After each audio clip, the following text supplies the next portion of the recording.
విదేశాల్లో చదవాలనుకుంటున్నారా? అయితే విదేశ్ కన్సల్టెంట్స్ ని సంప్రదించండి. ప్రపంచంలోనే అతిపెద్ద ఆధ్యాత్మిక వేడుక మహాకుంభమేళ ముగిసింది. ఈ మహాకుంభమేళలో ఎందరో ఎన్నో రకాలుగా ఫేమస్ అయ్యారు. రకరకాల భావాలు ప్రత్యక్షమయ్యారు. పూసలమ్మే మోనాలిసా బాలీవుడ్ హీరోయిన్ అయింది. అలాగే పుణ్య స్నానాలను కూడా వింత వింతగా ఆచరించారు. కొందరు తమ బంధువుల ఫోటోలను త్రివేణి సంగమంలో ముంచగా, మరికొందరు తమ వారి పేర్లు చెబుతూ పుణ్యస్నానాలు ఆచరించారు.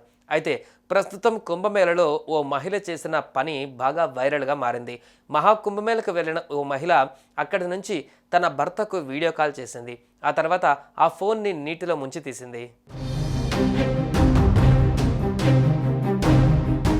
ఆన్లైన్లో పెళ్లిళ్ళు, ప్రేమలు, ఆటలు, పాటలే కాదు, వర్చువల్గా కుంభమేళలో పుణ్యస్నానం కూడా చేయవచ్చని నిరూపించిందో మహిళ. ఇంటి వద్దే ఉన్న తన భర్తకు కుంభమేళకు వెళ్ళి మరీ పుణ్యస్నానం చేయించింది.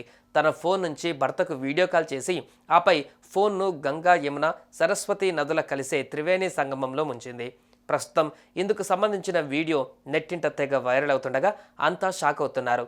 తన భర్తకు పవిత్ర సంగమంలో పుణ్యస్నానం ఆచరించిన అనుభవాన్ని మిగిల్చేందుకు ప్రయత్నించిన ఆ మహిళ ఐడియా పట్ల నెటిజన్లు కామెంట్లు పెడుతున్నారు. కొందరు ఆమె చేసిన పనిని ప్రశ్నిస్తుండగా, ఇంకొందరు ఫోన్ నీటిలోకి జారిపోయి ఉంటే అని సరదాగా కామెంట్లు పెట్టారు. ఇంకొందరైతే ఈ వేడుకకు వెళ్ళలేని ఫ్రెండ్స్ను ట్యాగ్ చేసి ఇదే పద్ధతి ప్రయత్నించాలంటూ సరదాగా సలహాలు ఇస్తున్నారు.